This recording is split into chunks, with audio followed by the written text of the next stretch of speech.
আমি অভিনয় করে আনন্দ পাই অনেক আগে থেকেই, এবং সেটা আমার অভ্যাসও। আনন্দ পাওয়ার অভ্যাসে আনন্দটা একটা পুরস্কার, এটা বাড়তি পুরস্কার।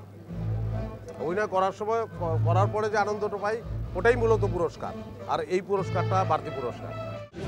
আমি দুইটাকে এইটা একটু বড় ওইটা একটু ছোট এভাবে আসলে ভাবতে চাই না। যখন জুরিদের মানে বিচারেও যখন একটা অ্যাওয়ার্ড পাওয়া যায় সেটাকেও আমার অনেক বড়ই মনে হয়।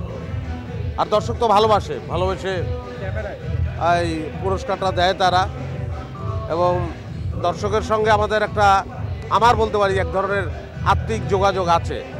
আত্মিক যোগাযোগ বলতে বোঝাচ্ছি যে যখন অ্যাক্টিং করি তখন আমি আনন্দিত হই, এবং আমি বিশ্বাস করি আনন্দ সংক্রামক, আনন্দ ছড়ায়, তাদের মধ্যে ছড়ায়।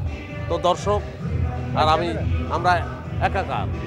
স্বামী যেমন একটা সিরিয়াল শুরু করেছি, প্রথম লট শ্যুট করলাম, সেকেন্ড লট শ্যুট করতে যাব। আসলে আগভাগেই কিছু বলতে চাচ্ছি না, যতটুকু অ্যাক্টিং করলাম তাতে ভালো লাগলো এই আর কি, এবং কাজটা সফল হোক সেটাই চাওয়া, দর্শক দেখুক সেটাই চাওয়া। বড় পর্দার কাজ সামনে আসলে এখন পর্যন্ত কথাবার্তা হচ্ছে, কিন্তু সিগনেচার করা হয়নি এখনো, কিন্তু কিছু কাজ করার ইচ্ছা আছে, দু একটা কাজ সামনে আসবে। দর্শক ভালোবাসলে তো সিনেমা বারবার করতে চাই, অনেক সিনেমা করতে চাই, অনেক বেশি, এবং আমি খুব আনন্দিত। 24 সাল ভালো গেছে, 23ও ভালো গেছে, কোনো পরিকল্পনা নাই, প্রত্যাশা পরিকল্পনা কোনোটাই নাই, কারণ ওইভাবে আমি চলি না, মানে চলতে পারি না, আসলে আমি ওই টাইপের না।